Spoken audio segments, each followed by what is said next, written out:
everyone, and welcome to the May 22nd School Committee meeting. Do I have a motion to open this meeting? So moved. Terrific. Second. Excellent. All in favor? Aye. Awesome. Thank you. I want to call attention to the fact that we have Recording in progress. student at the meeting, Priscilla Cruz, welcome. And as Annie mentioned, we should have Grant Donta-Venman on the line today as well in short He's getting order. on right now. Terrific, thank you. Both representatives are in the 10th grade, and we are so appreciative of the time and commitment that they give to us here. Thank you. We are going to start with public comment. As a reminder, public comment should be kept to no more than 3 minutes, should be directly pertaining to items on the agenda, and we may not specifically address your questions in this meeting, but we will keep it under advisement for future meetings. If you are interested in making a comment, go ahead and raise your digital hand, and we will call on you.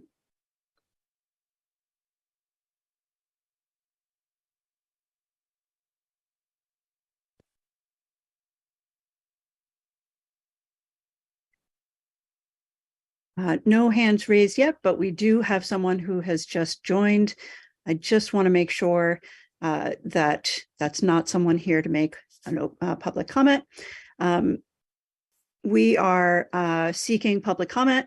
We'll just extend it for an extra 30 seconds in case there is anyone willing to make a public comment. If you're interested in doing so, go ahead and raise your digital hand and we will unmute you.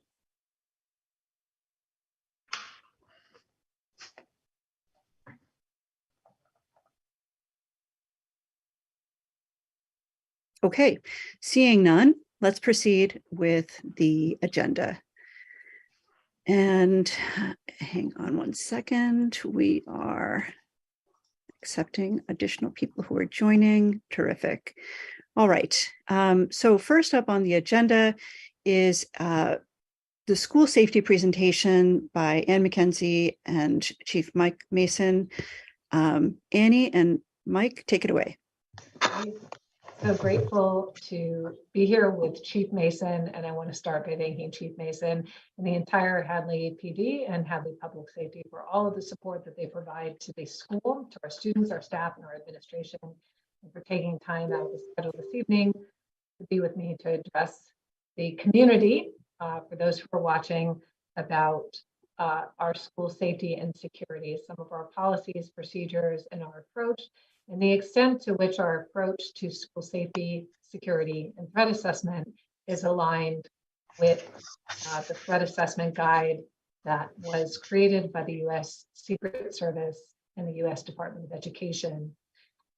In our presentation, Chief Mason will talk about some of the key findings of the Safe Schools Initiative, a guide that we use to inform our threat assessment, safety, and security planning in the schools.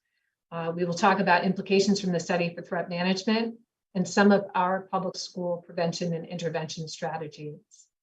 We will also discuss a school threat assessment policy that's currently under review by the policy subcommittee, some of the procedures that we use to guide our response to threats and school safety, and some of the steps that we take to create safe and connected schools. I will turn it over now to Chief Mason, or we'll kind of do this together. But thank you again, Chief. Yeah, no problem. Can everybody hear me okay? Yes. Yes. Okay. All right. Thank you, Annie. And I want to say thank you to the school committee for letting me be on here and just kind of help with this process and talk about some of the things that we do.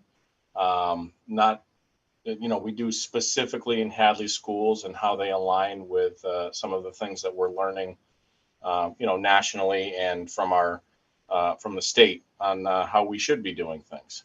So all of the things that we're going to discuss tonight are linked to the agenda. So anybody that wants to take a look at the The U.S. Secret Service and Department of Ed guide, this threat assessment to schools. You're more than welcome to click on it. It's 60 or so pages long.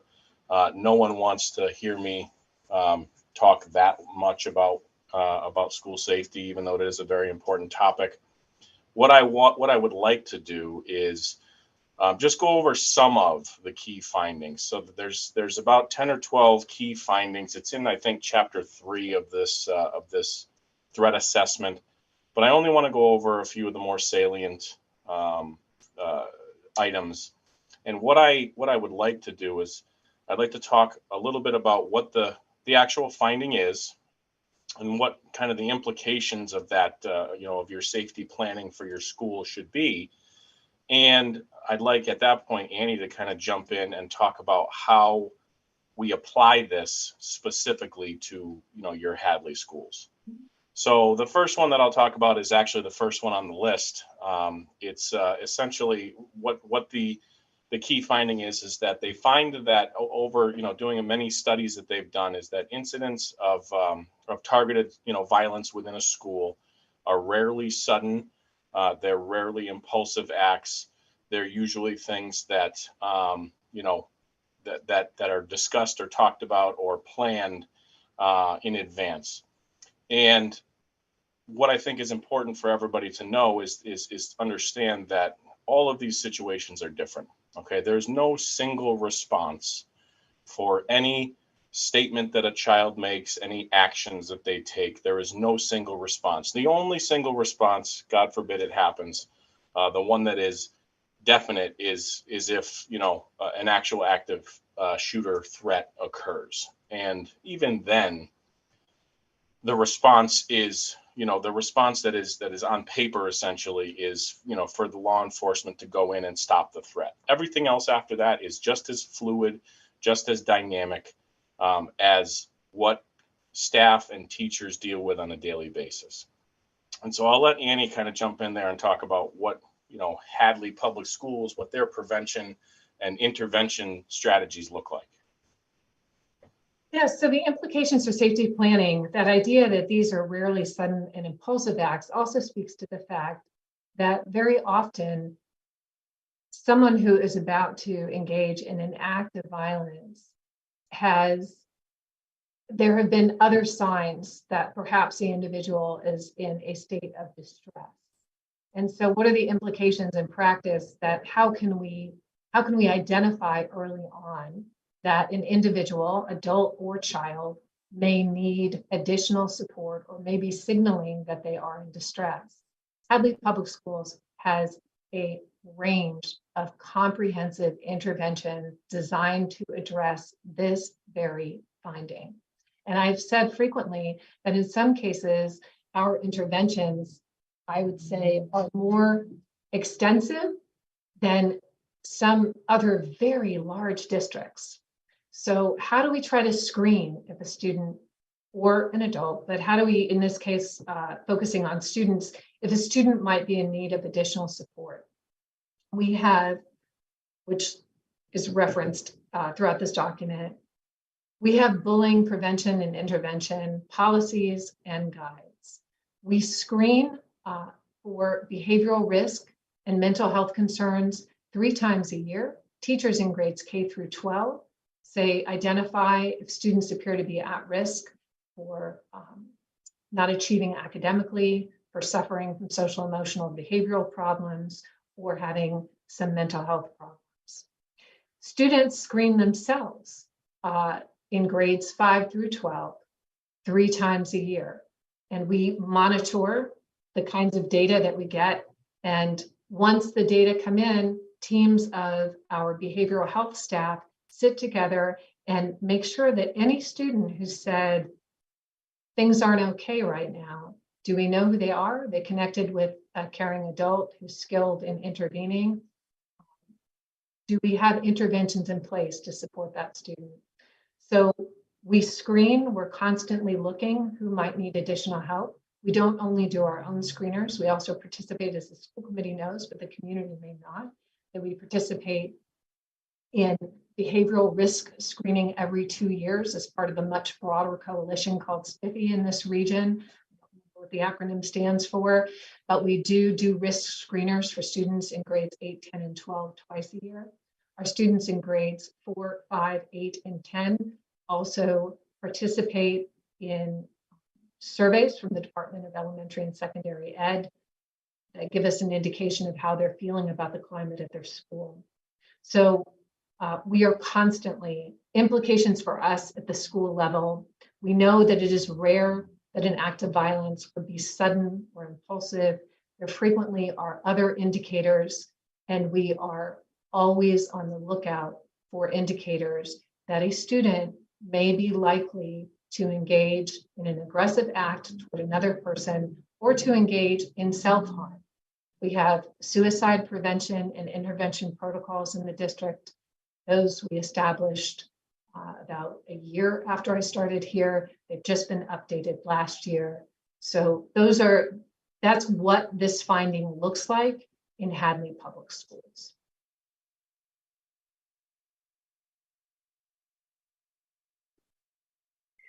Thank you, Annie and Chief Mason. I'm sorry, he may have had another one there. I'm sorry, he's looking for his slide. Okay. Sorry about that.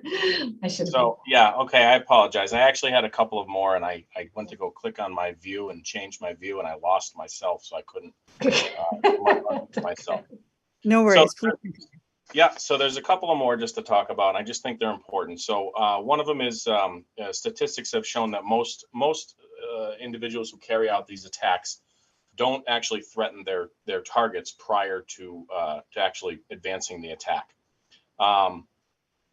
This part's really important, and it's important to distinguish between someone who actually makes a threat or someone who poses a threat. I don't have to tell the school committee, I don't have to tell the teachers or staff who are present here that, kids say crazy things sometimes. They say dumb things sometimes. In my profession, adults do probably say dumber things than kids in most situations. So particular attention needs to be paid to differentiating those two things, the difference between making a threat and posing a threat. And I think Annie can talk a little bit about how, the prevention strategies of Hadley Public Schools will help in that area. Sure. So that is a very important distinction to make. And it's a hard one to make, particularly when people hear something and when they're afraid. Our first and natural and normal response, if I'm a parent or a student, is, well, we have to assume the worst so that we can keep everybody safe and protected. The reality is that we also want to make sure that we're not responding to statements and then potentially looking at profiles or demographic characteristics in a way that is not thorough, analytical, and objective. And so to get from making a threat to posing a threat, which one of the links talks about the procedures that we have, that's an example of all of the questions and all of the data that we look at. What we don't want, our schools are very safe places. We work hand in hand with Hadley Public Safety.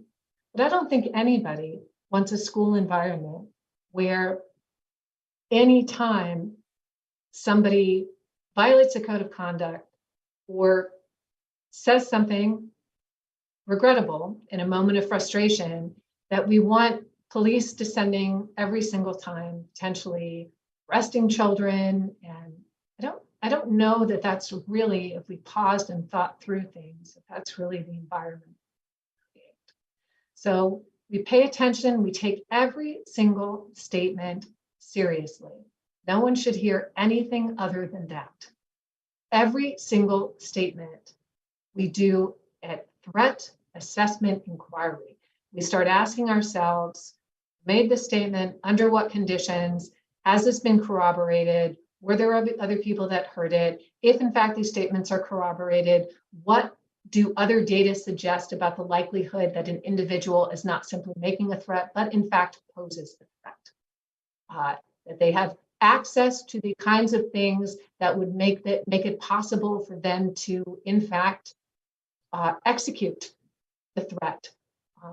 So we take all of this into consideration, and that distinction is incredibly important. There is a distinction. It's a law enforcement distinction. It's a distinction that we take seriously. Making threats and posing threats are two different things, and we inquire into every single threat. The school department does not unilaterally typically make determinations about whether it's a make or a pose under conditions in which people are referencing weapons or other things. We always consult with law enforcement, but those two terms should not be used interchangeably or treated as synonyms. They simply are not. I'll go on to the next one. Annie actually touched a little bit on this earlier. Statistics again have shown that there's no accurate profile, so to speak, of students who engage in targeted school violence.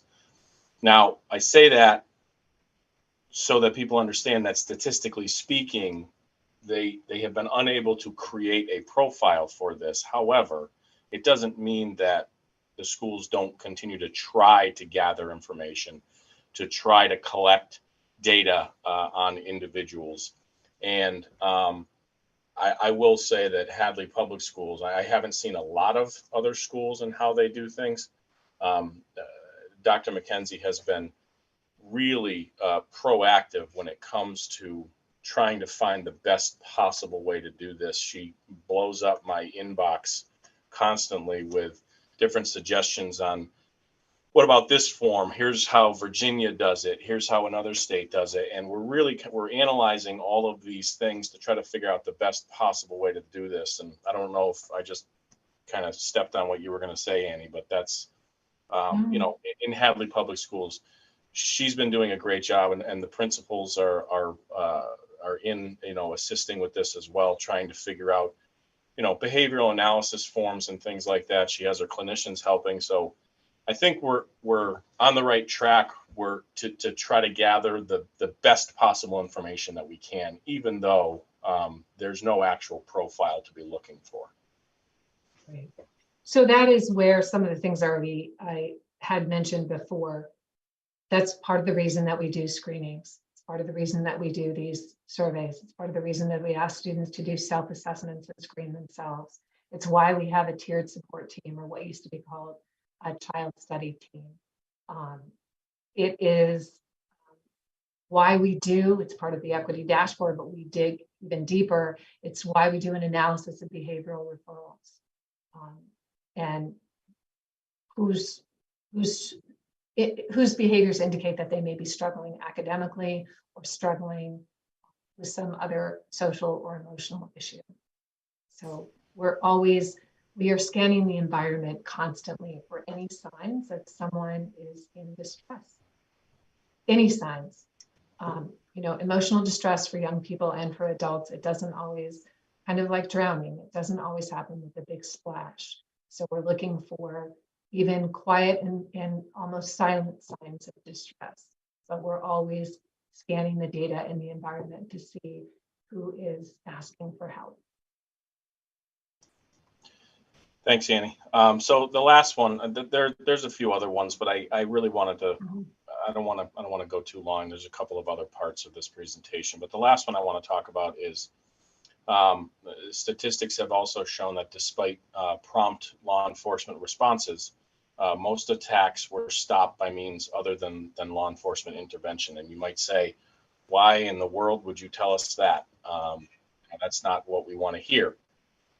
The reason that I bring that up is because I think if you look closely at this presentation and you look closely at how Dr. McKenzie, her principals, her staff, and our officers interact with one another, you will see this common thread that's weaved between it, and that is, this is why our relationship with the schools has to remain strong.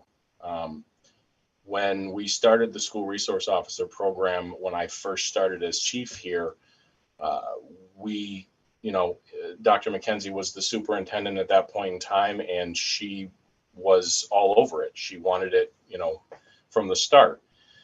And we have built on that relationship to the point where, we have personal cell phone numbers of one another. We talk, constantly about little issues here and there, school safety, little in the TikTok trends and things that are going around. We communicate constantly. And I bring that up so that you understand, in these circumstances, law enforcement does respond if needed, and we will respond promptly. And in these past situations, we were there very quickly. But I just want everyone to understand that, generally speaking, statistically speaking, law enforcement is not what ends these situations, which is why we keep our relationship strong with the schools. I can tell you, I was going to bring it up during another portion of the slideshow, but I just want to say that, for those of you who recall the swatting incidents that had been happening around the state and around the country several weeks ago, when they started to become a problem locally, Annie and I were on the phone with one another immediately. And I think it was within an hour of being on the phone, we had a full list of protocols and procedures on how we were going to handle any swatting attempt at any of the Hadley schools. We had officers at every school for, several days in a row, I recall. And this protocol list that we put together was able to be disseminated to all of our school staff and all of the dispatchers, fire personnel, and police officers who would be responding in the event that something like that happened. And so I bring that up because I just want you to understand the kind of communication that goes on, and the fact that we don't ignore these problems. They are the forefront of our minds, and we do the best we can to try to make sure that your kids are as safe as they can possibly be. Yes, and I would echo everything that you said. Also, that the good news is that the staff and the educators and all of the staff in Hadley Public Schools are as committed to school safety, student safety, and the safety of their colleagues as we are. They want students to be safe. They want to be safe, and they intervene immediately. They don't wait until somebody else shows up. They intervene immediately to make preliminary assessments of, are we dealing with make a threat or posing a threat? And they communicate. They're caring, and they are incredibly brave people who immediately step into situations to, again, make that distinction between, is this a make a threat or a pose a threat? And then they follow up professionally and thoroughly. So I know that parents are very appreciative of our educators and our staff, and I should say, and our students. As I'm sitting here looking at Priscilla and Grant, our students take safety very seriously. Our students understand that if they have a peer who's crying out for help, that cry may take the form of something that's unnerving, but they ask for adult help. They go and get other adults and say, this is what I heard, please help me, or please help this person.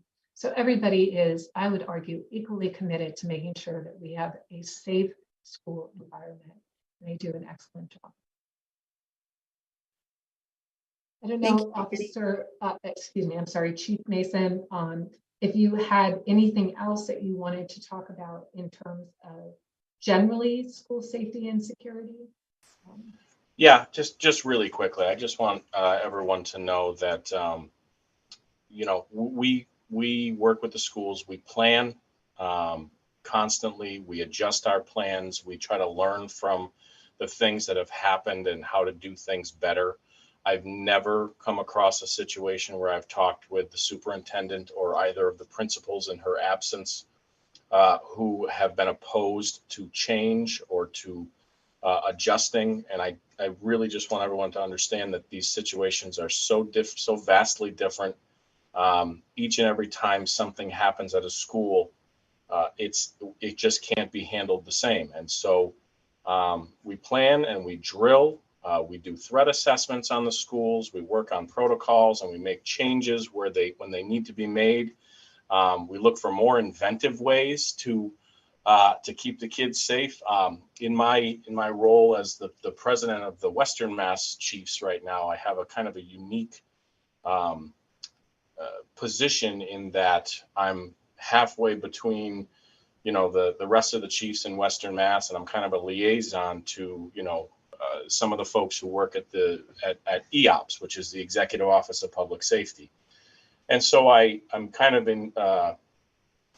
I can have communications with a lot of those folks, and there's some new things that are coming out for, new and inventive and interesting ways to harden targets, so to speak, and make schools a little bit safer without making them feel like prisons and things like that. So I'm involved in at least a little bit of those conversations. I am currently involved in a grant process to bring a new training as it relates to school safety and active shooter situations, where we're going to train firefighters, police officers, dispatchers, medics, just in the Western Mass area, to ensure that the training gets pushed out quickly and make sure that everybody understands how to handle these situations, and make sure that everybody is trained the exact same way, so that if we're on a scene and someone asks for 3 or 4 individuals to come assist, they all know the same way to do things. And I'm kind of in the middle of assisting with that process as well.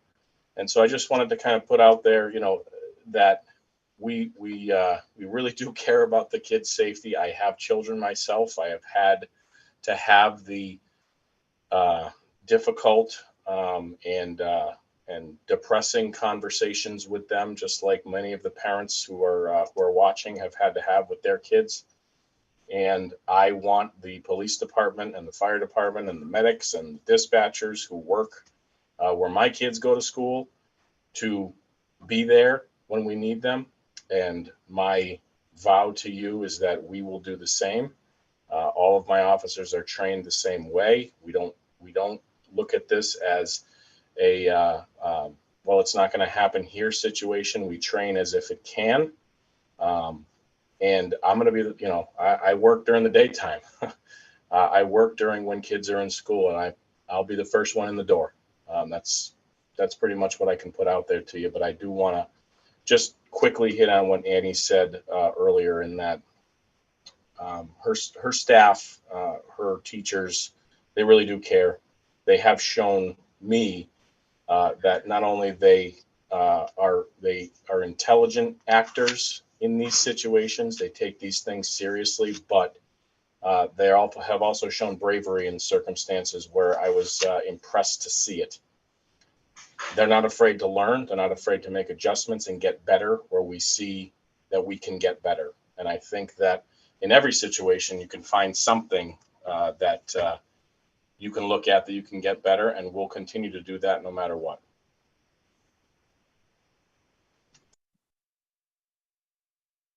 I think that's, I'll at the conclusion, it looks like Chris has a question, and I don't have additional information that. Well, first, I want to start by thanking you both for your very productive partnership from, Annie, the beginning of your term. This has been a very thorough presentation. I think it's the first of its kind that I'm remembering in all the years.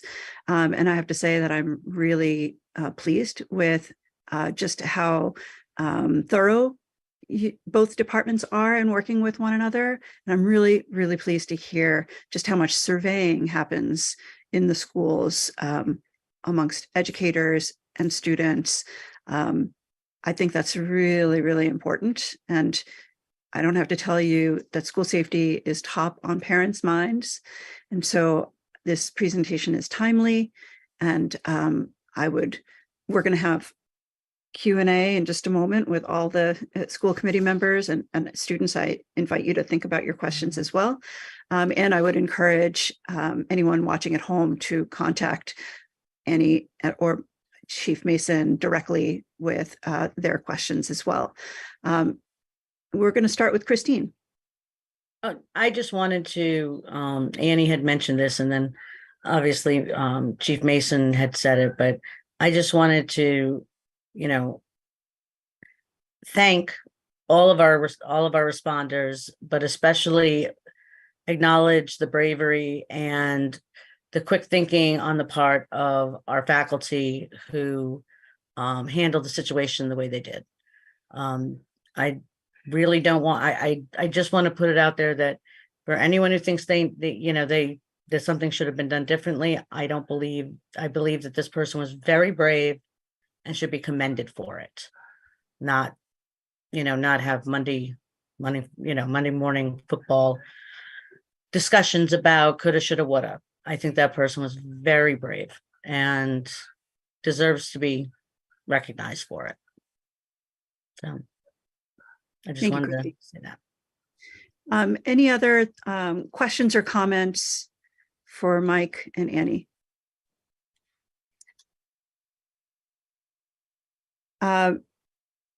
Joyce. Yeah. Yes. Oh, mute. I just want to say this was a great presentation by Dr. McKenzie and our Chief Mike Mason. Even being on the select board, I had received phone calls, and I think this really points out exactly, and as I said in a response, that our school and our police make sure that all of our student community is safe and well kept. And I between the staff that we have and the guidance that we have with Dr. McKenzie and what our police chief has put in place with his responders also, that all of this is always being looked at, that public safety is of the utmost. And Dr. McKenzie and I have had conversation and texts that concerning some of this, and she certainly followed through. And this is a great presentation for our community to see and know what exactly takes place. And, I commend you both for the presentation today. Thank you. Thank you, Joyce. I don't have any questions per se, but I think this would be a great thing for us to, maybe review in a presentation. It doesn't have to be long, or, it could be something simple that even Annie just summarizes on a yearly basis. Here's what Chief Mason and I talked about. Here's some of the changes that we've made based on X, Y, and Z data. Just keeping us informed, but that also keeps the community informed for anybody that may be viewing or coming back and watching these videos later. It's something that's constantly being looked at. And so it is something that's constantly being looked at, but just making sure we have it in a meeting kind of really hits it home. And it keeps it on the top of our minds as well, too. Just as school committee members to constantly be aware of what our school and our police department does have in place, so that we're always aware. And in the, unfortunate, hopefully not happening event that happens here, we always have it fresh in our mind as well. I just think that will be helpful for us. But, again, no real questions. And I just, I appreciate the presentation, and I really appreciate the collaboration between the police department. And I know all of you have already said this as well. I'm just to hit it home again, between the police department and our school system, and especially between you, Annie, and you, Chief Mason. I just find it just really comforting. I see the police at the school, and I feel safe. I feel safe dropping my kid off to school. Whenever I see them, it's not something alarming. It's something that makes me feel, even at drop off in the morning, makes me feel that our town safety department is really invested in keeping our kids safe. And so your presence makes a difference. And I'm sure I'm not the only one feeling that way. And I just appreciate your dedication to our kids in all the Hadley schools. So thank you. Thank you, Tara. And great suggestion about an annual sort of revisiting of this topic. Andy, let's make note and think about when in the calendar year, if that makes sense. Yes, I was just typing it into my to-do list. So Excellent. that I think is excellent. If I may, I want to make sure that I specifically thank not only Chief Mason, but there were several parents who contacted me directly. And there were students who contacted me directly, who asked questions, who made suggestions. Specifically, this threat assessment guide has been my go-to guide, but it wasn't till I was reminded by Allison Donovan rather, who in an email said, I'm not sure if you know about this guide here. And I thought, oh yes, this is how we'll organize our presentation, because this is exactly what we do. And it allowed us to organize what we do in the schools around those recommendations. And there were many other parents who contacted me directly. And I believe that there were parents who spoke directly with school committee members. So as questions come up, I strongly encourage people, please look at the links that are provided in the school committee agenda. If you have questions, concerns, or recommendations, and you were not able to make it to public comment this evening, please know that you can contact Chief Mason or myself directly. If for some reason you're not comfortable necessarily coming to one of us, I hope that everyone is, but I understand they think, well, I don't really know you very well. I'd like to change that, so please reach out to me. But you can also contact your school committee members directly. You can email any one of them and raise any concern, and they bring that to us directly and get that information you're looking for and bring that back to you. Great, thank you. I just want to make sure there's no other questions or comments from any of the other members of the team. I just wanted to say that I actually read the whole guide. It is a great resource, even for parents to read, because you know, it gives you a little more insight into what people are, or, you know, what threat assessment teams have to face and have to think about. So it really is a great, it's actually a very good read. It's not dry at all. Excellent. I also, am I good to say something real quick? Yes, of course, Priscilla, we welcome it. You too, Grant. Yeah, I just want to say, first of all, thank you very much. This is a very hard, first of all, it's a hard topic to talk about as like a general thing. And also it's kind of a hard thing to research, because unfortunately the only way to get that data is through not so nice means. And I appreciate you guys taking a look at the depressing statistics of it. I also want to say that I have, if I were to talk about every single question, concern, comment I had, we would be here for about 3 hours. But I've talked to Dr. McKenzie a handful of times about some things I noticed while we were during the lockdown, and a couple of other concerns that I had. And I might, in the future, I'll definitely be organizing my thoughts a bit more clearer and bringing them up. But I do appreciate that you're doing a lot of the really hard work that people don't want to put in. It's really depressing. It's really stressful, and there's no right way. Because if you rush it, or if you get something wrong, it's so much worse. So I really, really appreciate it. It's really depressing and really scary. So Thank you, Priscilla, and thank you for staying engaged. And I hope you're encouraging other students as well to be just as engaged and active in expressing their perspectives and being leaders in this regard. So thank you. yeah, for a lot of people, it's kind of weird and difficult to talk about, but at least within the people that I can talk to and the people that I can reach, I 100% try to talk to them about because it's stressful. And a lot of the times, especially when it comes to situations like that, we want to stick to the people that we know. And then if something is truly serious, we will branch out to what we need. But it is like, especially after the whole situation, it was a lot of people kind of going into their circles for a while, because it was stressful. I'm not going to be like, yeah, it was a great experience. I'm not going to lie about it. It was it was a little bit nerve-wracking, and no one really knew what was going on because it's never happened before. Like we don't know what's going on. So it for a while it was quite a few people were really anxious. At least I was relatively anxious for a couple of days. I was like, I don't know what's going on. But I have a couple of just ideas and suggestions that I'm working on organizing, so it's something that could be more tangible and less of like this abstract concept. Thank you. I do have a question. I've been saving my question till the end, and that is, what is our policy on communicating with the various stakeholders when something happens?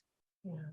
So that's an excellent question. Some of that in all of those documents is in some cases bolded out.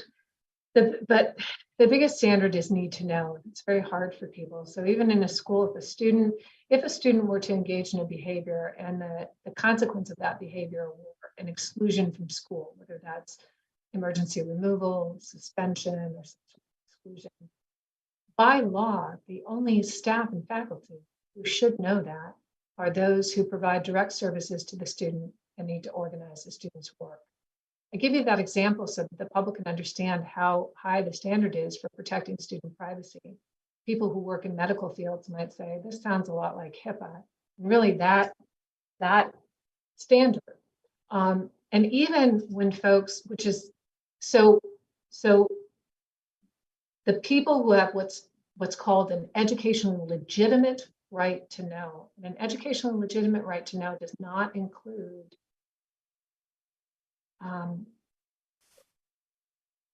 easing the anxiety of others who believe that if they were in possession of information, they would feel more secure. Like that doesn't meet the standard. An educational legitimate right to know means that I need this information in order to meet the educational needs of the student whose record it is that we're discussing. This is a very high standard. There were 3 communications that went out from me and the chief. Now I will go back to Friday, April 14th. That day we did not send out a communication. There was not a shelter in place in school that day. That had been reported in the paper that there was a shelter in place in school on April 14th and on April 25th. That was actually erroneous. There was not a shelter in place on April 14th. We did have police presence at the school, but there was no shelter in place.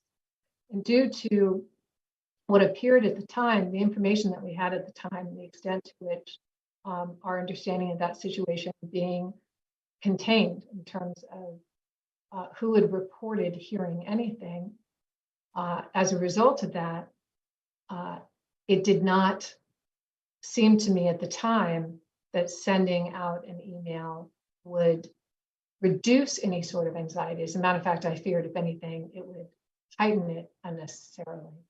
We're also on school break the week after that.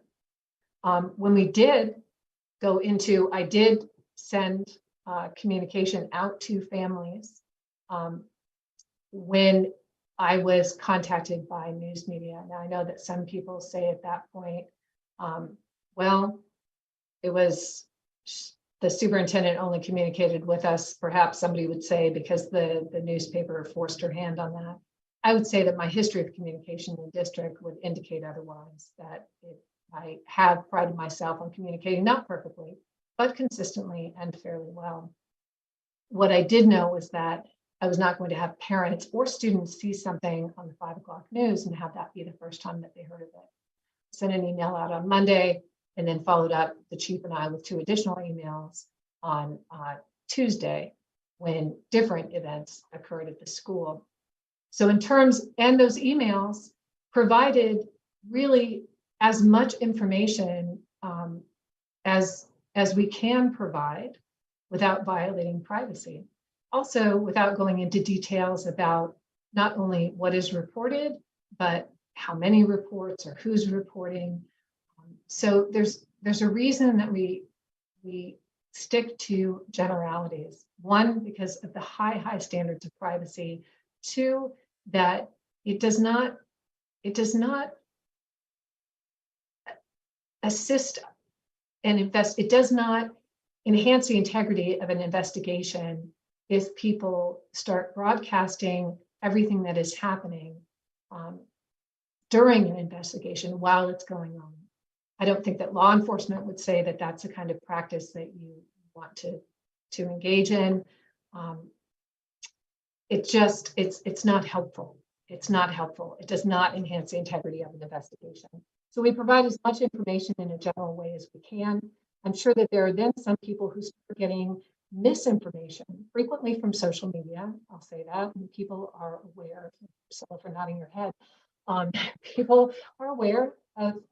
I'll say it. My opinions on that is that frequently, particularly with frightening situations, social media is more likely to amplify outrage, be moored in misinformation and unfettered by facts. And that I do believe.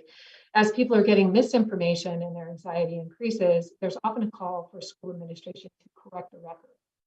Now, someone like Joyce, who's a nurse, could understand that if people started posting that something had happened at a hospital involving a patient, nobody at that hospital, even if they knew that that was misinformation, could get on social media and say, actually, you're wrong. I'm not going to say the patient's name, but they didn't have this, they had that. And it wasn't on this floor, it was on that floor. So even the call for correcting the record is actually sometimes, I would argue that it may not be legal. It doesn't typically feel ethical to me, and it doesn't feel professional. So this is why I strongly encourage people. The standard is need to know.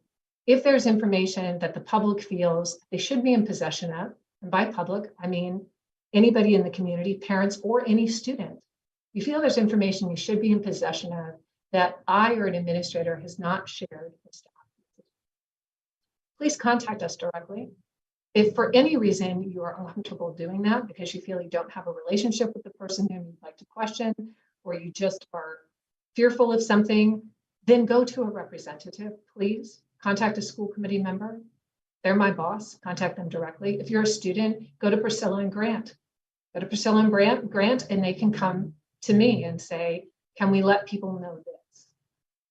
So sorry, that was a long answer to that question, but I think it's something that really is difficult for people to grapple with. Why don't we know more? Why can't we know every detail?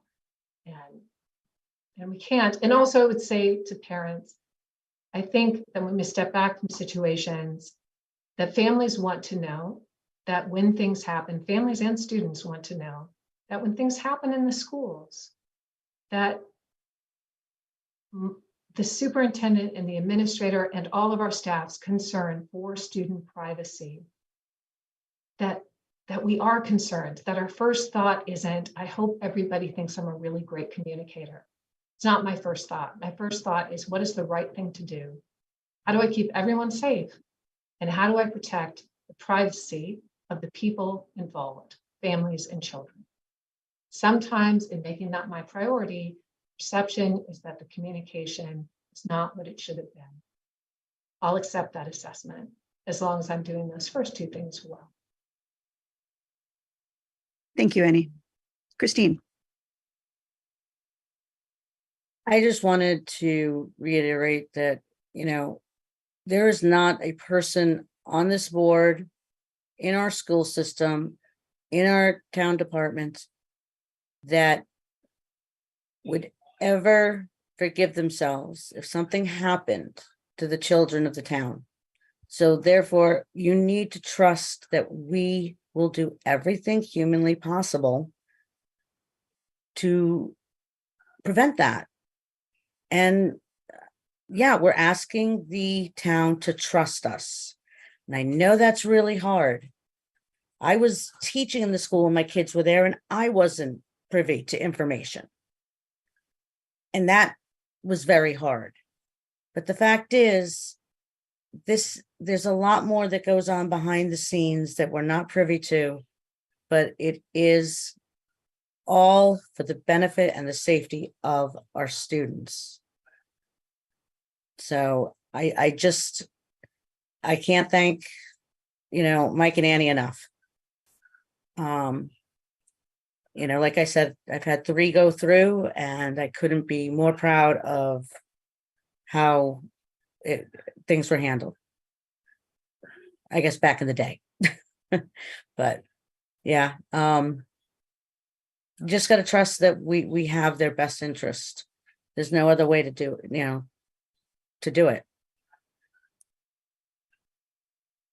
Thank you, Christine. Okay.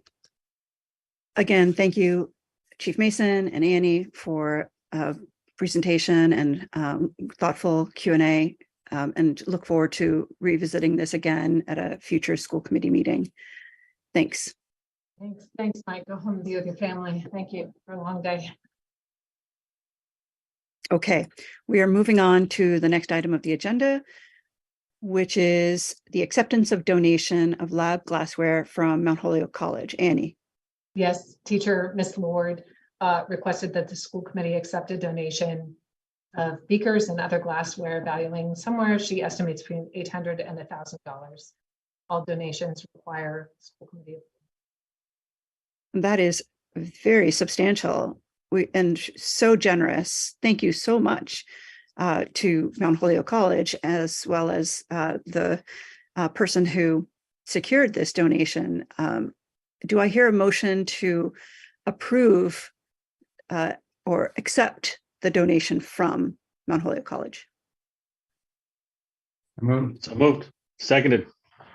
All in favor? I Aye. Motion passes. Thank you. Moving on to the update of the Park and Rec proposal for the Hadley Elementary School fields. Annie. It's moving along, and the town attorney and the school committee attorney are making final revisions once it's ready for signature. I'm assuming that it's okay for me to have the chair sign it, since the school committee expressed their support for it. We did vote to approve that. Yes. Yep. Thank you. And there's nothing substantial that's changed with respect to that project. Very good. Just very awkward legal sentences. That's what it is. Thank you for catching those awkward legal sentences.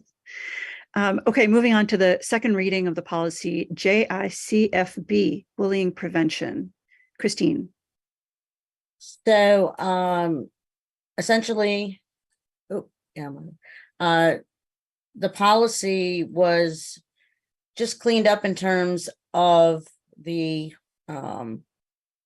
pronouns being used, but the biggest update again was to the definition of cyberbullying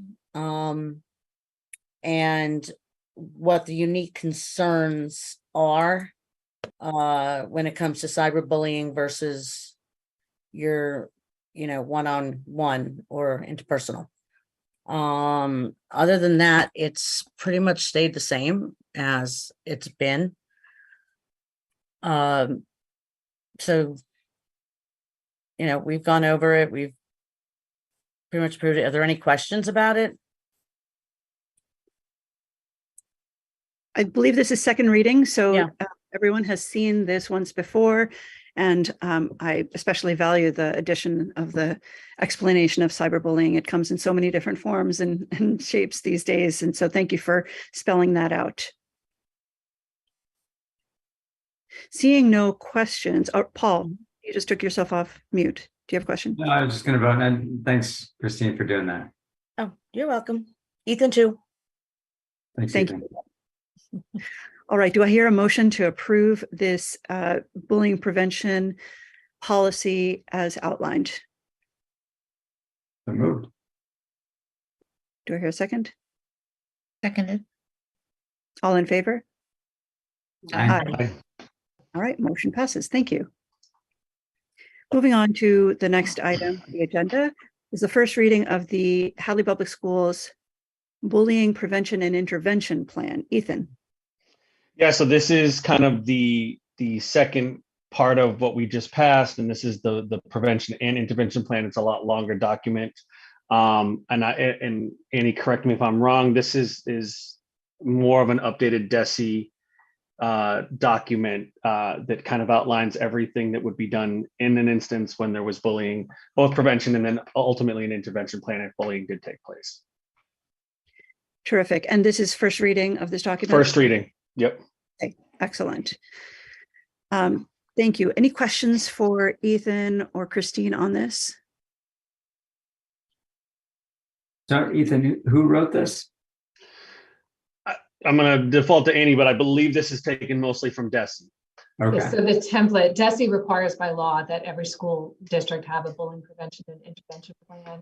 They have a model document. There are elements that they require that we include, and then there are elements where we have to identify, like the strategies are our strategies. What are we doing? The department updated the entire template, which is part of why you're not seeing track changes from the old template. It was just almost a wholesale difference. So it's based on the model document from the department. And it was our attorney. It says with attorney revisions, it's our counsel. So we have, correct. So then I have the attorney, I take the model document and then have the attorney look at it before policy subcommittee looks at it. Okay. So that they can make the appropriate modifications and build in Hadley Public Schools instead of Marlboro, or whatever. Right. Okay. And so we will have a month to review this, and we'll come back together in June to approve or make comments and then approve. Great. Thank you. Okay, moving on to the next item of the agenda, athletic fields update and timing of the bid. Chris. Okay, good evening, everyone.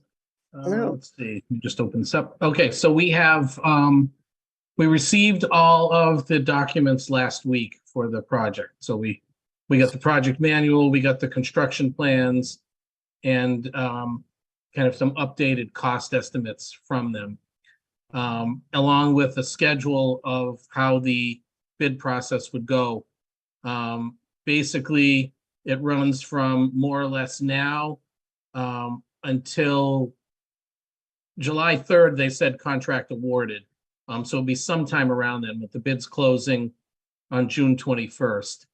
So we'll put an ad in the paper. We have to put this on a couple of state websites, and then we'll go through with the bid process. Then it's really up to the committee to determine when they would like the project done, whether it be this summer, if it can be done this summer, in fact, or wait until next year. So I guess really once the bids go out, then, you know, we can find out from whoever the winning bid is if they'll have the capacity to do it this year. Sometimes when you start the bid this late, they're already filled up for the year. So it becomes a little tricky with that, but that's where we stand at this point in time. Chris, I wonder if you could, as part of the solicitation, ask for a price to get it done this summer, and ask if, you know, ask for another price for further down the road. In other words, rather than approving first and then finding out when they can do it, and they've, you know, sort of, we're locked into that. Is there a way to, as part of the bid process, really get whoever is applying to consider taking advantage of that time when students are not on the fields and not at the school, no parking, you know, needed? It's so much less disruptive, and rather than wait until, what would it be, next summer would be the viable. It would be a year from now, yeah. Right. So what do you recommend in terms of the bidding process and really trying to get our objective of having someone do this summer? Well, I mean, the first thing is that there's a prevailing wage schedule that we already received from the state, but they also, you know, if it were to be done next summer, it would be a new schedule. Sometimes they do make available multiple schedules. Say the project would be done, you know, between now and September 30th or something, and then from September through December, you know, they give you several of them, and obviously, you know, unfortunately for us, but they would increase as time goes on. So we could always make that part of the bid specs, you know, if we could get the multiples, and I can certainly apply for that. The downside, and I don't know if any contractor would actually be willing to give that, is nobody really knows what the supply part of the bid would be and what the pricing would be. And it's just a tough thing with the way prices have gone up and down so rapidly, to get anybody to either want to really, put themselves in a hole of agreeing to do it for a price and then, oops, they went up big time, or for our side, actually having prices come down. And then, oh, darn it, we're locked into summer of 23's prices instead of next year. But I can certainly speak with the designers as well. They go through this obviously with many different communities who put in athletic fields, so they might have some sense of how to go with this. Originally, I thought waiting until next summer was the way to go, just because it's late, and that may be taken out of our hands anyway. But then I thought more about, we're having some drainage issues on the field, and those will be addressed with phase 2 of the project. And I just thought, wow, I mean, if we wait another year to do this, that means that the kids who use the field are going to have to deal with these drainage issues again next year. And then, usually you have to wait a year before you use the field. So it would be a while before they get to use them. And so for that aspect alone, I would kind of lean toward trying to get it done this summer, just to get those drainage things fixed and be able to play on the fields quicker. But I will apply, for multiple prevailing wage sheets, just so we can possibly go that route. Thank you, Chris. Other thoughts or questions? Okay, terrific. Well, thank you. Keep us posted. We'll be crossing our fingers and hoping that the stars come into alignment so that we can get this project started and Okay, finished will do. in the next quarter. Thank you. Okay, moving on to item G, approval of revised job description for lead custodian. Chris, that's you again. That's me again. Okay, I apologize. I should have given you kind of a track changes version of this, but you do have it in your package, and it's actually, the changes are only in 4 items. Items 15, 18, and 19 are new. So those were not in the job description before, but I thought it was just important to have them in there. And item 14 used to just say performs regular custodial duties as necessary. I just added some examples: daily emptying of trash, indoor and outdoor, washing of hallway floors, daily sweeping of classroom floors, cleaning of bathrooms, per cleaning checklist. And that is because we have instituted a daily and a weekly checklist of cleaning duties for everybody to have. And we really just did this so that it made it easier for the custodians to remember exactly what was expected of them with each day. And then we have some projects that only needed to be done once a week. But they have those checklists and they fill them out and hand them into the principal at the end of every week. So I just wanted to make sure that the cleaning checklist was kind of represented on the job description. So it was just to add it into there. Really minor changes, but we ran it by the attorney and she suggested we put on there about shoveling snow, which was not in there before. Chris, I'm not seeing the word checklist in this document. I'm wondering if we have the version you want us to approve. Okay, in item 14, it doesn't say daily cleaning of bathrooms per cleaning checklist. No, it says performs regular custodial duties as necessary. This includes daily emptying of trash cans, both indoor and outdoor, daily washing of hallway floors, daily sweeping of classroom floors, daily cleaning of bathrooms. Oh, okay. My apologies. Mine has per cleaning checklist at the end of it. No worries. That's very surprising, actually, that it's not on there. But so, how will saving this till next month hold up hiring someone who fills this role, or do you have the ability to give Annie the updated PDF link and reattach it to the agenda so that we can take a look? I'm sure it's minor, but I want to make sure that it's the right one that we're approving. I can certainly do that. Yeah, I have the items that were changed highlighted in yellow on the version I have, but I can certainly send that over to her. Yeah, sure. unfortunately. So let's move it to June. My apologies if there's something linked in there that I didn't catch. So let's just move it to June. Okay, my apologies as well. I'm surprised that it's missing on there. as for whether or not it would hold anything up, we actually have people in that position already. So it's not like we're actually looking to hire. It's just really looking to update this. I think the last time it was updated was 2004. So it's been a while, and it was just something that we thought was kind of good to go through the descriptions and bring them up to date. Great. And hopefully no snow will need to be removed between now and. Yeah, our fingers are crossed. Okay, terrific. Thank you. Thank you. Okay, moving on to the next item of the agenda. We're talking about the former student participation in your former. Okay, so former Yes, student. we have a Okay. student who was, here are the conditions that I would seek school committee approval for. What's important is that we would never, on a case by case, say this student can have this privilege, this other student cannot have this privilege. So what I'm asking the school committee to approve is that if in the future other students were to meet these criteria, that they too could be considered to attend a field trip. This student was fully enrolled in person in Hadley Public Schools at the time that students were signing up for the Europe field trip to occur in the spring of 2024. The student was a full-time student in Hadley Public Schools attending Hopkins Academy. The student then, a shop became available at Smith, and the student made a shift to Smith Vocational.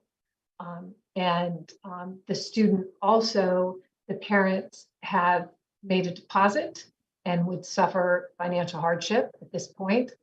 They would lose money if the student did not attend the trip. So the criteria, one criteria is that a student, in order to be considered for this, would have had to been enrolled and met all deadlines for signing up for an international field trip at the original time of the field trip, that there isn't the possibility of getting a full refund. There's not a possibility of getting a full refund at this point.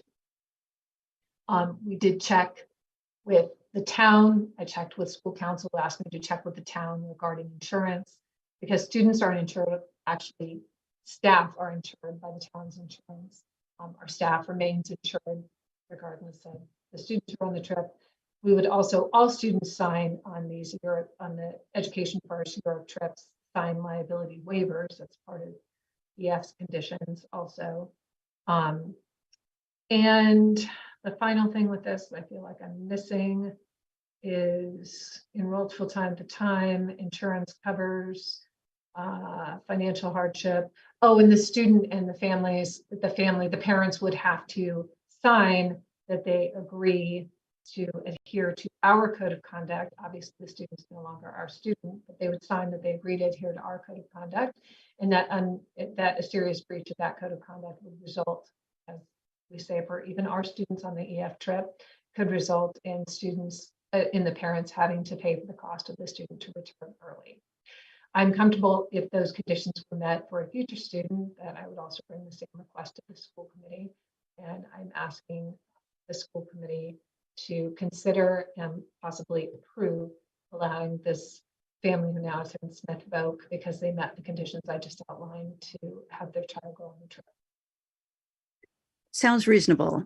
Other thoughts or comments from my colleagues? And you need to vote on this. So this is a Hadley student. This is a It's Hadley vocational. resident. I should Yes, say, this is a Hadley resident that we pay to go to. So, yeah, I mean, I still think there can, they're a Hadley student, even if they're going to Smith. So. Any And- other? As part of those Oh. criteria, that they still have to be a high school student. No, you the can't criteria laid graduate. out is at the time of enrolling, they had to, they had to have been a student. Are you asking me, Paul, if somebody graduated and then returned? Right. Yeah, so in this case, I would say that we expect students at this point to still be high school students. That's the criteria I'd ask you to approve at this point.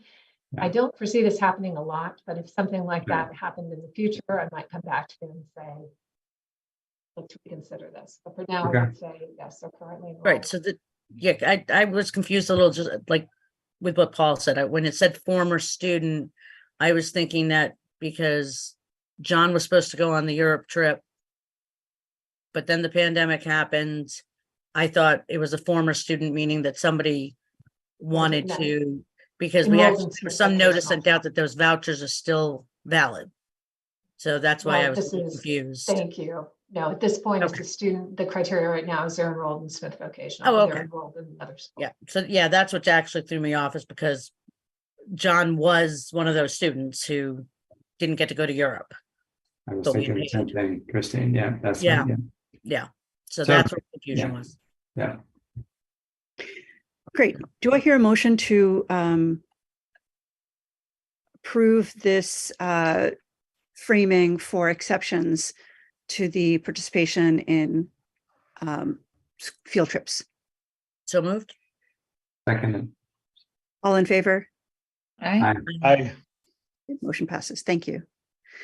Moving on to item I, timeline for Panorama Survey. Annie. Yes, so I received some school committee members as well, but I can say that I received feedback from a number of parents, and some of the concern that some of the parents raised was they questioned why we had in the original survey questions 9 through 15, I believe it was, had a narrow focus on people's experience solely having to do with race and racial identity. And the question was, would we not be concerned with students experiencing a sense perhaps of not belonging or not being aware of people of different backgrounds? Wouldn't we want students to be able to share that maybe they don't feel a sense of belonging based on, for another reason? Or wouldn't we also want to hear from students if they felt as though their educational experience did not provide them opportunities to learn about and interact with people from all different kinds of backgrounds, not just focus solely on what we had received? Then Christine and Ms. Jabber and I met and went through the original survey questions, and we also then looked at the vocal questions, which is the survey that students currently in grades 4, 5, 8, and 10 take from the Department of Elementary and Secondary Education when they conclude with the MCAS. We looked at how vocal asked questions around belonging and school climate and school culture. What vocal did is they spelled out a range of identities. So do you have opportunities to interact with people from different races, ethnicities, cultures, income backgrounds, sexual orientation, gender?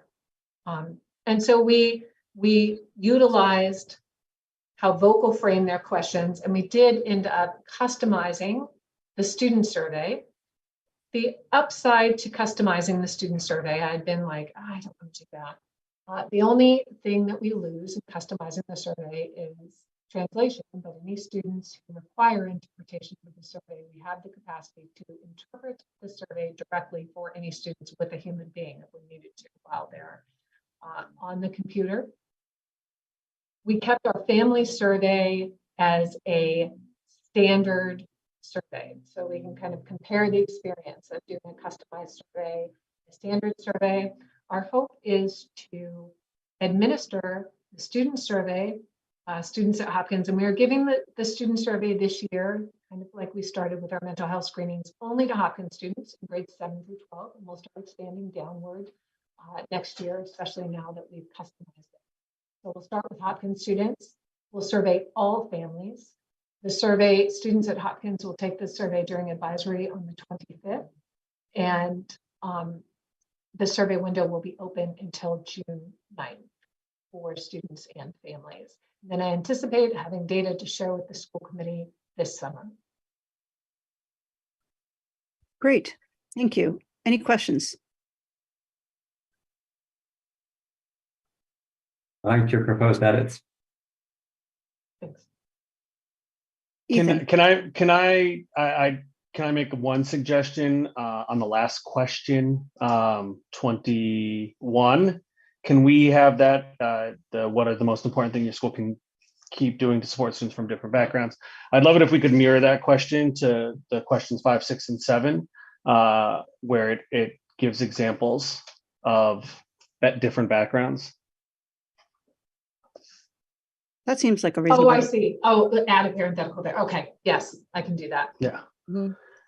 And I just want to know, I do think that a lot of these changes are really helpful, and I think they're really positive. I do think that some of these questions that we're removing and that we're taking out we do lose the opportunity to collect some really important data points along the way. And so I'm happy that we have a survey that feels a little bit more like what we want to accomplish, but I do think we're losing some opportunities to collect some really important data points around some of the around some of the conversations that I think we should be having in our schools. Thank you, Ethan. Christine. So, and just so, to address what Ethan said, when we talked about this, and believe me, we talked about every question, we talked about all of this very, strategically. This is not the end. This is more of okay, let's see what our students are concerned about. This isn't meant to fit any other thing that's going on outside of what are the concerns our students face, because there may very well be a different group that feels more marginalized that we don't know about. I mean, we were being very specific about one specific, dimension, but we want to be able to see and address all the different ways that our children, our students feel marginalized. So this isn't the last time we will, we talked about asking more pointed questions after we get the results to better address what our students feel they want us to address. Does that make sense? Yes, thank you, Christine. It's important that we start, and Right. we start somewhere. And I'm really glad that we have arrived at a version that feels, feels like a start. And from there, we can analyze data and make modifications. And I thank you for all the effort that you've put in to work with Annie to, get it ready to implement this year. Thank you. Would this mean, sorry, would No, this go mean ahead. there's a follow-up? Would there be what type of follow-up would we see? Like, are we watching for certain questions or certain responses? Like, what would constitute a follow-up? What constitutes what's important? Great question. Annie, can you tackle sort of what the plan is for all the data and how you envision utilizing it for the coming months? Two parts. One, in all of these data sets, we ask the question, what do we see and what does it mean? And my goal is to ask that question with the school committee. My goal is also to ask that question with our student dialogue group, of which you and Grant are a part. So, so looking, and with some of your peers in the dialogue group of what do we see and what does it mean? Some of that we'll do together, and we'll have the same conversation with staff. And then in terms of even follow up for the survey itself, Priscilla, one thing that we might notice when we look at the data, when different groups of people are looking at the data, we might say, so for example, it sounds like Ethan may have some concerns about, well, what if we find out that now the data actually lacks specificity in a way that will allow us to make meaningful corrective action? Then we might say, okay, in the next administration of the survey, because we want to compare data over time, we're going to make some slight revisions, right? Maybe try to narrow in a bit more. So we'll ask ourselves, what do we see? What does it mean? What other data sets might support the meaning that we're making from the data, right? What are other things that we may have heard, focus groups and other quantitative data? And then from that, what should we do about it, right? If we think it means something. What are some suggestions for action? At the same time, we may say to ourselves, I'm not sure what this means, and it could be because we need to change the question. We might do some revisions, and we'll look at the data sets over time. Thank you. Tara, you had a question. Not a question, more of a comment. And Priscilla, you had a great question, and Annie kind of sort of answered my comment that I agree with you, Ethan, that we would really need to get a little more specific in order to really hone down on data to realize where the problem is. But I think, you know, I'm eager to at least get our feet wet and start somewhere where people feel comfortable enough to answer the questions and then go from there. And it sounds like maybe there was just enough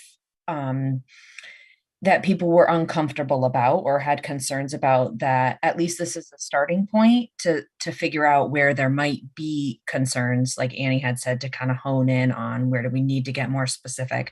So I agree. I hope the goal is that, you know, by administering this and starting somewhere, that people start to just become familiar with it and more comfortable with it, and that it's just something that we're doing and we're exploring and, you know, trying to make our school culture a comfortable place for everybody, no matter what race, ethnicity, income, religion, whatnot, right? But starting somewhere and saying, yes, there is a problem, even though we don't know where the problem is, because we've asked, is it the problem in all these categories?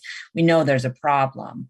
And then from there, we can start to hone it a little bit better. And hopefully people feel comfortable and realize that it's a safe place to answer these, you know, to fill out these surveys with honesty.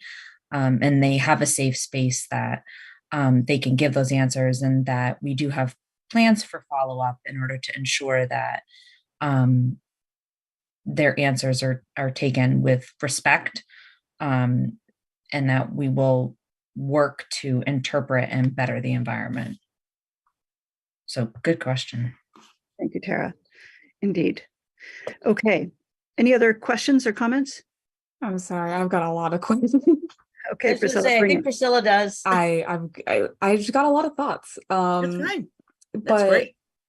yeah, I'm just wondering, well, so first, who's looking at the data? Like, who's looking at the individual responses and collecting them? And then second, would the students be aware of that? Of like because a lot of the times students get nervous or they don't want to answer questions 100% truthfully because they don't know is all of the staff going to look? I mean, obviously not, but is everyone going to see all of my individual responses? Is like, for a lot of students, that knowing who's looking at it can change whether or not people are honest. Yeah, great question.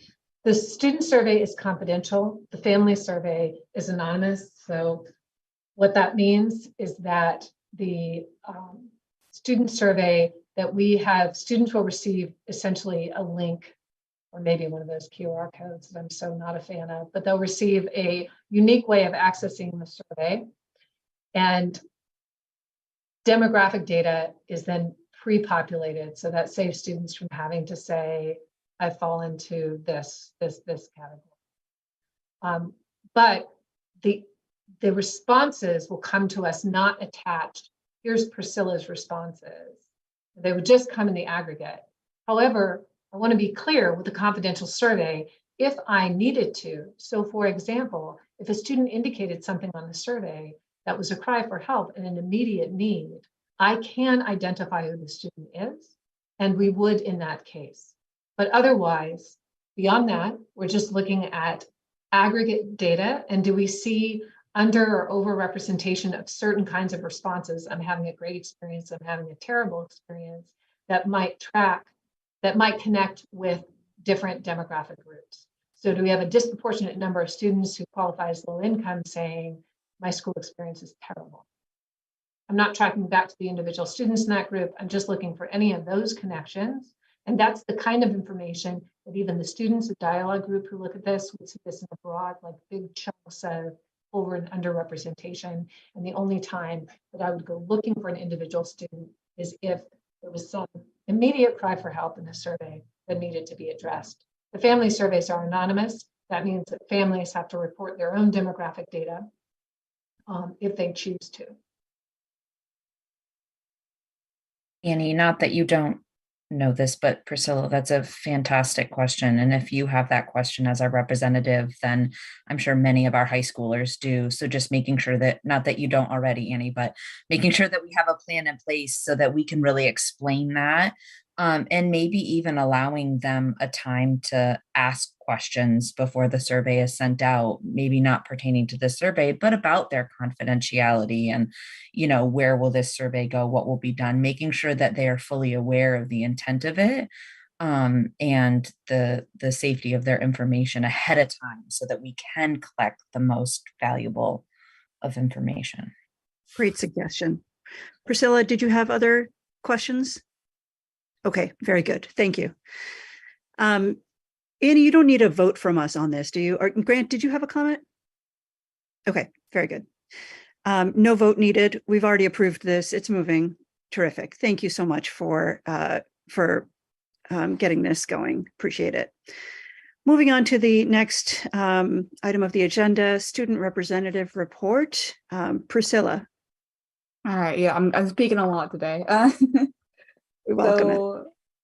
Just to start, I want to talk a little bit about the Guatemala trip because I think it went very well. I'm very happy with the trip, and I'm very happy with not only the group that went, but the people who were working there. Like the staff, phenomenal.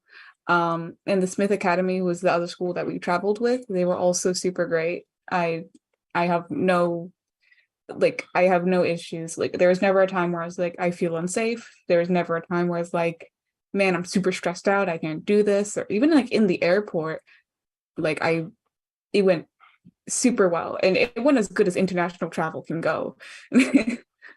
Like I feel like it was super organized, and that whole group was phenomenal. Like it was super great. There's a lot of pictures floating around. It was hard work, but it was good work. And that whole trip, I felt very satisfied because it's different than making a donation. Because when you make a donation, you don't see the effects for I don't know how long. But when you're actually there doing the work and you see the kids running around and you can see the concrete drying as you finish working on it, and suddenly there's a space now. And like during one of my breaks, we were playing like soccer with some of the kids, and we weren't on the concrete, and I could see how much dust was getting kicked up. And even like I had to clean my glasses several times. It was bad. But seeing that now they have a solid place that's not kicking up dust all the time is really nice. It was also just a really big eye opener for me because it was tough sometimes because these kids were super lively and they never even batted an eye at it. But moving from that, I also attended the Amherst Chamber of Commerce meeting, which they opened to surrounding towns, just because we go to Amherst to do things. So they were like, oh, shoot, good idea. So I went to that. It was honestly, it was a very good experience, very well organized also. I met a pretty good amount of business owners. There was a business owner from Hadley also who was there. And it was really good to talk about what businesses in the area could work on to make people feel more not only included but seen, and that they were being respected. We talked about not only the good that businesses were doing, because there are good businesses, but also some of the bad experiences we've had with companies or businesses in the area and what we think we could do to improve that. Like I talked to a couple of other students that were there, and we talked a lot about like ways that we could feel more seen and more represented in a lot of the local businesses, because unfortunately sometimes you walk into a business and you're like, nope, this is not the place for me. And we were talking about ways that we can make it better and ways that we can ensure that things are better for us as we shop. and as a just toss in there, there's the chorus and band concert on is that's soon on the 25th at 7 p.m. They're super. I've been getting told to tell people. So Wednesday at 7. I have Terrific. to say, that was fantastic. Now I feel good. You sound like me. Wow, that's like tomorrow. Yes, great job. I don't know what day it is. I checked my phone and I was like, oh my God, that's today. The time of year where everything goes by on. No, warp it's still speed. bright out. I'm really confused. Yes, indeed. Really great update. Thank you so much. Quick comment or question. Remind me again Oops, what project you worked on in Guatemala. What did you help bring to life? So in Guatemala, we were finishing up a project that was started by 2 other schools. The first school was, I think, a lot of planning and like getting the initial stuff set up, and the second school did half of like basically like a concrete platform. And we finished the other half. We were mixing concrete all day. And if you weren't mixing concrete, you were playing with small children, which are both very tiring things to do. I was winded after playing with some of the kids. But the reason why we were making a concrete platform of all things was because that whole area was dusty. It was just dirt. It was, so when you would run around or you would kick a soccer ball or you would jump around, you would kick up dust into the air. And all day, every day, imagine your kid breathing in a bunch of dust, or it's getting into their eyes, or they're sneezing all over the place because that's all they're breathing in. It, like, as I said, like, even when I was playing for a handful of minutes, I was cleaning my glasses multiple times because there was just so much dust. Like, I was dusty all the time. And it was just, we also, while we were there, we did a couple of different presentations to the kids about just hygiene, COVID prevention, and just general personal hygiene. And we had hand washing also. And what I learned is that what I thought, even going in, I was like, but they know this. It's been how many years? I mean, they know these things, right? But no, I had the presentation on COVID prevention, and each time I gave that presentation, I gave it 3 different times. Each time I gave that, we had to explain, what is COVID? Why do we wear masks? They know to wear a mask, but they don't know why they're wearing a mask. They don't know the symptoms. And even though it's been it's for us, it feels like common knowledge now because it's been the past few years, but for them, they didn't even know what I was talking about. Well, thank you. Thank you for doing that. And what a great learning Lovely. learning experience for you and the others. I'm sure very transformative. And this is the reason why we love these trips so much. So, and thank you for coming back and sharing a little bit about it, because we oftentimes don't get that closed loop. So really appreciate that. Thank you. Moving on next to our second student representative report from Grant Dontevenman. So I have 2 things to report on today. One, there is a lot of students doing early college high school through GCC next year. And as far as I know, there's a lot more students signing up this year, especially from my grade, which is 10th grade. And then there's also some students signing up from 11th grade.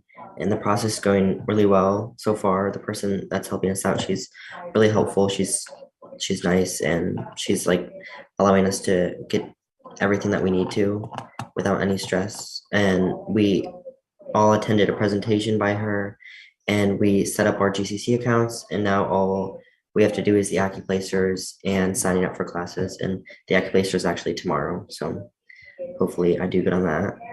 And then next, I wanted to report on my internship that I'm doing with Dr. McKenzie. I'm doing it with one other student, and we're trying to bring a new light, or to like help the newsletter be more autistic and even maybe more thorough, have more articles, be more like interesting to read. So yeah, that's going well. And I think that we'll definitely have that goal achieved pretty soon. Awesome. Well, I can't even imagine it getting more interesting. I already find it so jam-packed full of interesting things. But thank you for helping her with that. I do have a question for you about the courses that students are opting for at GCC. Are they taking online courses by and large, or are they taking physical in-person classes that they would have to drive to get to? As far as I know, most people are doing online classes, and you basically just like have a period in your normal like school schedule that you do the online classes. I think there might be one or two students doing in person, but mostly online. Excellent. Well, what a great resource. I'm so glad to hear that there are many students that are signing up this year. It took us a little while, I think, to get the word out, but I think that it's really coming along now. It sounds fabulous. Thank you. I have a comment if I could. Yes, please. 3 actually, just really quick points. Priscilla, thank you for telling when the concert is, because I've been asking a high schooler for weeks now, and she's in the band and she couldn't tell me. So thank you. I wrote that down, so I'll make sure to attend. 2, it's really great. It's really great to hear about any type of outcomes, so the Guatemala trip or how early college programs working, but it's even better to hear it from the students directly. Not that Annie isn't riveting to hear this information from, but it really is enjoyable. And Priscilla, never, ever feel bad for or thinking that you're asking too many questions or making too many comments, because honestly, I can look at every school committee member and Annie's face while either of you were talking, and it's the highlight of our meeting to have you present. So hearing from you is why we're here. So we love hearing your voices and we love hearing your opinion. So never, ever feel bad about it. And that is for things that might be interesting or riveting, but also things that you might disagree with. We need to hear Absolutely. all of it. So thank you for being active members. All right, we're going to move on to the next part of our agenda. And that is the business manager report. Chris, welcome back. Okay, I have 3 reports for you tonight. The usual 3 reports. The first one is the expense report. This is from the general fund, so it's showing where we stand on kind of a summary of the account lines put together. If you scroll through it, you'll see there are many accounts that are overexpended, and on the other side, many accounts that are underextended, which is pretty typical at this point in the year. As the year is winding down, excuse me, we certainly see, okay, we didn't expect that to be spent, or gee, we thought this was going to happen and it didn't.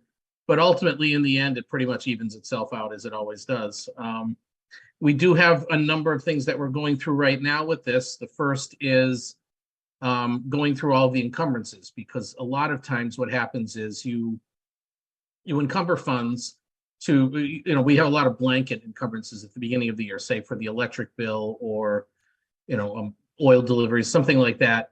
And then the pricing changes, or in the case of the electric bill, you use either more or less than what you thought you were going to use. So what we did today was we found some items that were considerably over encumbered, and so we brought those back down to where they need to be, and we will continue to do that over the next couple of weeks. We also still have more grant transfers to do. I have done a number of them, but there are more to be done with that. So a lot of times what that does is it takes it from the general fund and puts the expense to the grant. Often, until a grant is set up, we will park the expenses in the general fund, and then once it gets all set up in the accounting system, we'll transfer them over. So we have a number of those to do as well, and that will basically free up more funds to be spent in the general fund. But as it stands at this point in time, we have over $1 million left to spend for the remainder of the year, which sounds like a lot. It's really not, because we have that big payroll coming up that will take up most of that. But what we do have is still a considerable amount of school choice money that we budgeted for, that we have not transferred expenses to. So we will certainly have that in our back pocket if needed. And that will, get us through for the end of the year with no problems. I don't know if anybody had any questions about this report. No questions for me. Any others? Okay, let's move to the next one. Okay, then we have the grants report. Excuse me. Again, we're spending them down. We spent down the rest of the ESSER 2 grant last week, moving on to the ESSER 3. And we have a number of grants that are pretty close to being spent down. I have a couple more entries, just transfers of expenses again for those. And as it stands now, these will all be spent down fully by the end of the fiscal year, with the exception probably of the 240 special education grant. That has a portion of it is assigned to another school in the town of Hadley. Excuse me. And typically that carries over into the following year and gets utilized in the next year. So that portion will be carried over. Also some circuit breaker funds, as we're allowed to, we always carry over some of those. But the rest of the grants, we always make sure that they are spent down. So we'll do that again this year. Chris, Now, did you mean then that the ESSER 3 grant will be spent down? I'm sorry, what was that, Paul? Did you mean the ESSER 3 grant will be spent down as well? Oh, my apologies. No, that is true. We have until September of 2024 to spend those funds. So yes, a good portion of that will be carried over. I apologize for that. Although I think now's a good time to also talk about something that in preparation for the possibility that some of these funds, that there is a chance that some of these funds, unencumbered funds, may be asked to be returned to the federal government. You're probably aware that this is some of the conversation that's happening around debt ceiling negotiations, because we've already earmarked these funds to be spent on improving the HVAC system. We've discussed this thoroughly and committed to this. If there's any indication that there's a chance that we would lose funds, which would be very detrimental to the school department and to the town, because these are necessary capital things that we want to do, what we would do is apply ESSER funding to appropriate expenses in fiscal year 23, the current fiscal year. That means that we would end up with far more money in school choice at the end of the year, because we would have to use far less school choice. We would then use the school choice money for the HVAC upgrades. Does that make sense to everyone? And just so the public knows, this is really about, if you've watched school committee meetings, you've heard we have a capital plan, we've committed ESSER funds for this purpose. We have a plan for ESSER funds. We do not want to risk having to return those funds back to the federal government. We have earmarked them. We have not encumbered them because we don't have a bid or a contract yet. So that is our plan. I'm just saying this, Paul, because in case it does clarify, there is a chance that you will see ESSER expenditures this year. That's exactly play out if we needed to do that to ensure that we could do. This might be a good time also then to ask about the status of the Eversource evaluation and our plan with using the ESSER funds to swap out for green technologies.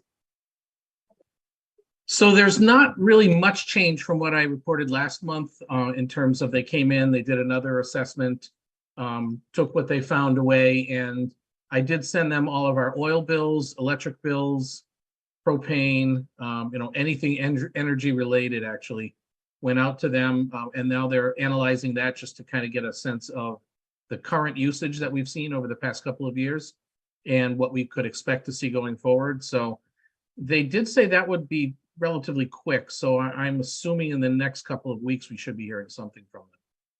Great. So Annie, if that's the case, can we talk about it at our next school committee meeting so that we may move this project along? Mm-hmm. Great. Thank you. All right. Chris, I think you have one other report to share. Yes. So yeah, the last one is the revolving accounts report. A couple of the accounts, athletic and lunch, did not have the revenues posted yet for April. So you can see not so much in the athletic account, a big drop, but certainly in the lunch account. Again, we've paid salaries and for food for the entire month, but didn't have the revenues to offset that posted yet. So that will be done obviously by the end of May. The town will certainly have them posted. So it'll be updated in the next report that we get. The rest of the accounts did have everything. Oh, Hadley Kids, I'm sorry, also did not have the revenues posted yet. So again, that balance should go upward And the other accounts, preschool, student activity, and school choice, all have all of the revenues posted through the month of April. So those balances are certainly more accurate. But all of the accounts are showing a healthy balance. The lunch, as I said, will be going up, so that'll be showing a much healthier balance than what we're used to. The times of the free lunches have certainly been a boon for the school lunch account, and that's nice to see. So that's where we stand on those. I can answer any questions you might have on them. I have no questions. Any other questions? Okay, great. Thank you, Chris. Okay, thank you. All right, moving on to the school committee report discussions. Still no finance meeting that I know of. Annie, is that true? It's been about a year and a half. Okay, great. Keep me posted on if that happens. CES, Tara, thank you for continuing to forward on various documents and updates. Is there anything new from CES? So we meet next week on Wednesday, so I'll have an update for June. There's been nothing since the last meeting. Terrific, thank you. Policy, Ethan, you both have been busy. Is there anything else that we should be aware of in the pipeline? Yeah, today we just took a first look at the Hadley Public Schools threat assessment policy. So we'll be bringing that to you guys, I believe, maybe in 2 months, next month. Annie, All right, very good. Thank you. Fields, Paul. Nothing, since we covered it earlier today. Exciting news, hopefully. Yeah, with no, any I'm looking forward to that coming out. Yeah, that's going to be really telling. Indeed. And capital, Christine. Nothing so far. Okay, terrific. Moving on to announcements, we have select board liaison Joyce Chunglo here. Hi, Joyce. Anything to update us about select board matters? Not really. We're all set to roll. Town meeting went very well and everything passed, and no tax increase. So I guess that's the big thing. We have the parade on Sunday coming up, and I would love to have our school committee join us. This will be my 36th year marching in the parade since I was elected to the school committee, and I just continued on because I felt like if I'm an elected official, I know you people have been great about coming and showing up, and I appreciate it, and I'm sure the town does too, to see who our elected officials are. So again, you're always invited, so please come out and join us. I need more Hopefully candy this year. we need more candy. Always Everybody more wants I candy. know, we ran out. I couldn't know. believe it. As long as I don't have to do the Heimlich on any kid, I'm okay. This is good. Well, let's see. I just want to take a quick poll and make sure or see who is planning to be in the parade this year. I always enjoy going with my school committee members. Ethan. Okay, well, Come on, Ethan. I'm stuck at a graduation. Oh. It's a work thing. all right. It's plausible. If anything, Representation is great. indeed. Well, Do we we might have- have to. I have a question. Do we have like a banner that we could take or something to indicate who we are? And then I was thinking about this before. Priscilla and Grant, I don't know if they walk with anybody else, but maybe having our student representatives even consider holding something that, I don't know. We should extend the invitation. Yeah, when I was on school committee, I always walked in front of the band because then they would know that you were part of the school and the band. Well, that makes and of sense. course, the band is the biggest draw, of course, of the parade. You know that because that's what we love to hear. So that's a thought. Not that I don't want you marching with me, but that's what we did back then, is that we marched with the band because that was the big draw of the whole parade. And you're right out front. You're up front with the Hadley and the banner, and but please choose whatever route you want to go. You want to come way up front with us and be with us. That's perfect. Perfect. That is a really great idea. So let's think about that one, and we'll decide the afternoon of and meet you all at the Legion. I think it's like 1:30 or so that we assemble. 1:30 and the parade is at 2:00. So yes. Excellent. Right, All right. You can decide which way you want to go, where you're welcome to do whichever is good for you. Awesome. Thank you. Okay. Any school committee member updates or announcements to make? There is an election. Is there an election coming up? And what happened with We respect did to that? it. We did it. election Tara happened got, and you are Tara in- got okay. reelected and Okay, great. Phew. who else? Tara and Ethan. Tara and Ethan. Ethan. Yes, it Congratulations. just Yes. happened so quietly. Congratulations. Congratulations. Annie, let's make sure to place on the agenda any revisiting of committee roles and so forth. So we'll tackle that next month. You all did get sworn in, right, with the town clerk? Ethan and Tara? Oh, You have to get re-sworn in? You have to get re-sworn in. So if you haven't, you need to go to Jessica and just get re-sworn in when you start a new tenure, your next thing. So Sure. you need to go see Jessica. I don't know if you didn't know that or not, but you need to do that. Yes. thank you for the reminder. And luckily we had quorum anyways for all of those that we passed. So we're in good stead I didn't here. mean to say that over here, but it's just kind of a reminder, but you're good. Yes, indeed. All right, excellent.